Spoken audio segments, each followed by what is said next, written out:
Então, aqui na organização da enciclopédia, quem organizou este livro, que reuniu os maiores conhecimentos da época, foi Denis Diderot e Jean d'Alembert. Aqui temos mais algumas questões para vocês responderem, além do módulo, certo? Sobre a enciclopédia. Ignorem aqui respondendo dupla. Quais os principais ideais do iluminismo? Então, os principais ideais do iluminismo era combater o antigo regime, que se resumia tudo na mão do rei, do qual não tinha liberdade religiosa, de expressão e econômica. O iluminismo defendia a igualdade jurídica, a tolerância religiosa e filosófica, a liberdade pessoal e social, direito à propriedade privada, defesa do contrato como mediador das relações sociais, maior participação política da sociedade e governo representativo. Ele combatia o absolutismo, a intervenção do Estado na economia, a tese do direito divino dos reis, que os reis eram reis porque era Deus que queria, como as pessoas eram leigas, não tinham estudo, então era fácil convencê-las. Então, por isso que hoje, né, os pais, nossos pais nos provocaram muito a dizer: meu filho, estude, porque eu não tive oportunidade. E uma vez que a gente está com a mente mais expandida, é difícil, né, de alguém nos persuadir. E combatiam também a participação da igreja na vida pública e as verdades ditas como absolutas pela fé. Então, os principais aí filósofos, nós vamos ter um deles aqui, Voltaire. Na sua frase ele dizia: posso não concordar com nenhuma palavra que você disse, mas defenderei até a morte o seu direito de dizê-la. Ou seja, é a sua liberdade de expressão. Eu posso não concordar com o que você diz, mas é o seu direito. Você tem que colocar a sua opinião. O outro tem que conhecer o que é que você pensa. Então, por mais que eu discorde, eu tenho que saber. É o seu direito, certo? Voltaire, ele criticava fielmente a igreja. Seu nome era François-Marie Arouet, francês, né? Defendia a liberdade de pensamento, igualdade, né? E liberdade religiosa. Criticava a igreja, o absolutismo e queria um governo esclarecido e a burguesia participante. Jean-Jacques Rousseau: o homem nasce bom, a sociedade o corrompe. Então, quem corrompe o homem é o meio. Ele quis dizer isso, né? Então, você é influenciado. Mas se você for crítico, se você for uma pessoa que tem suas ideias expandidas, se você ler muito, vai ser muito difícil, então, né, de te influenciar, de deixar o meio te influenciar. E aí, ele também foi um dos que ajudou aí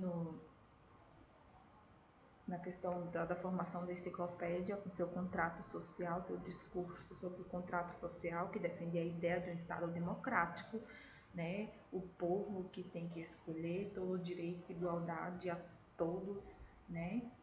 Então, o contrato social para Rousseau era isso, a democracia e o povo, a representatividade do povo. Nós temos Montesquieu, que criou os 3 poderes, que nós utilizamos os poderes da divisão republicana, inclusive brasileira, né? Executivo, legislativo, judiciário, certo? Olha lá,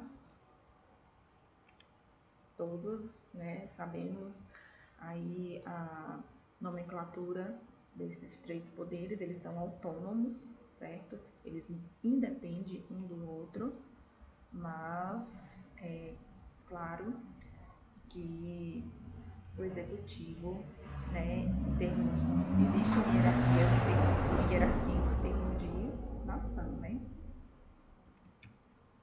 E aqui nós temos John Locke, a frase dele nos diz: ler fornece ao espírito materiais para o conhecimento, mas só o pensar faz nosso o que lemos. Então, assim, se você só ler e você não tira nenhuma lição, se você não interpreta, se você não coloca isso em prática, então essa leitura não fez sentido.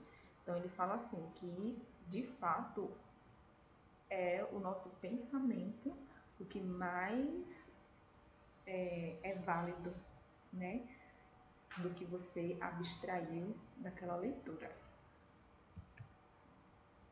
John Locke, ele criticou a teoria do direito divino dos reis, ele era mais nesse lado político, combateu o absolutismo, certo? Ele também, como os outros, criticava a igreja, queria liberdade religiosa, de expressão.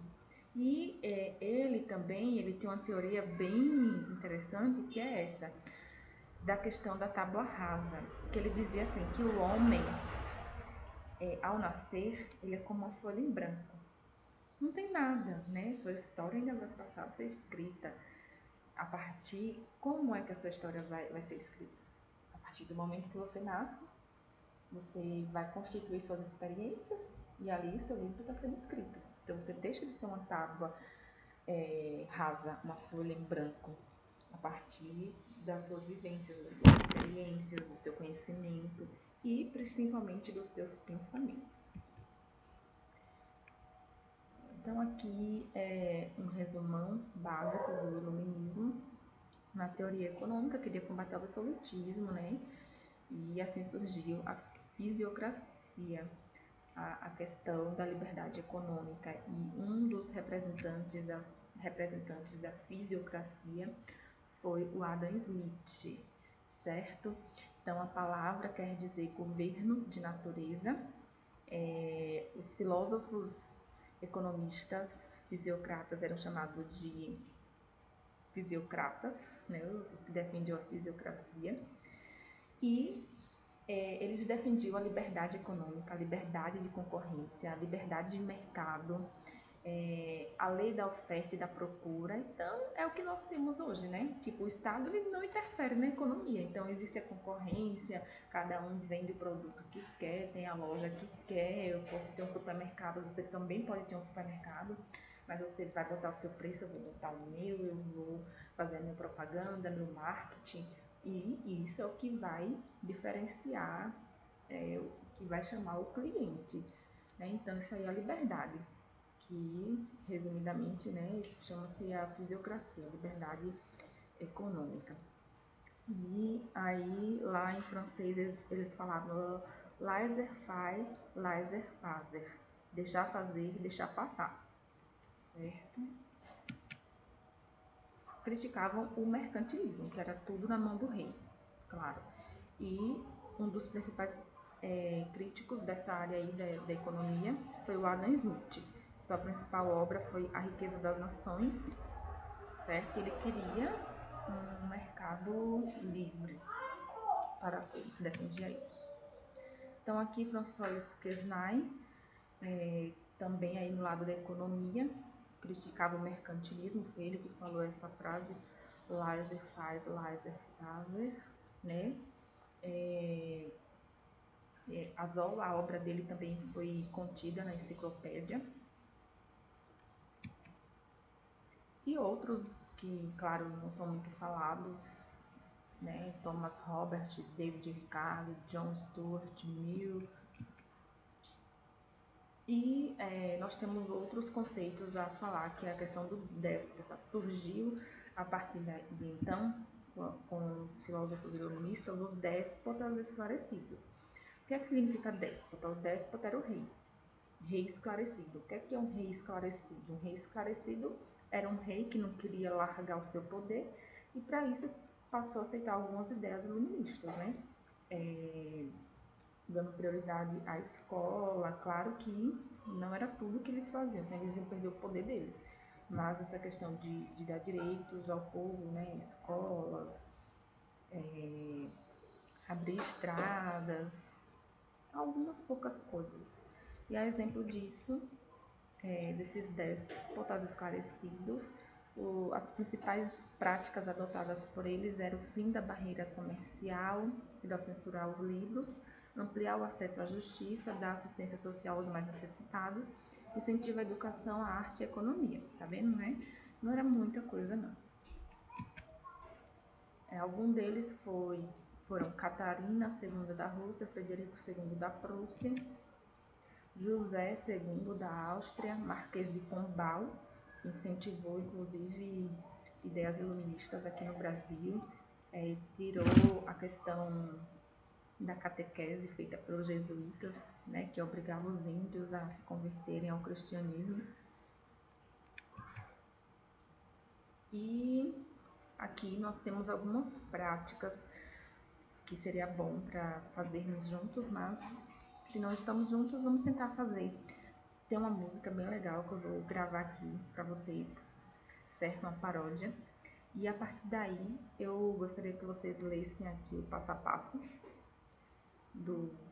Vamos verificar, né, o que você aprendeu, como fazer, para que vocês possam criar um jogo da memória e também criar uma paródia sobre o iluminismo, certo? Vamos ouvir aqui daqui a pouquinho uma paródia como exemplo.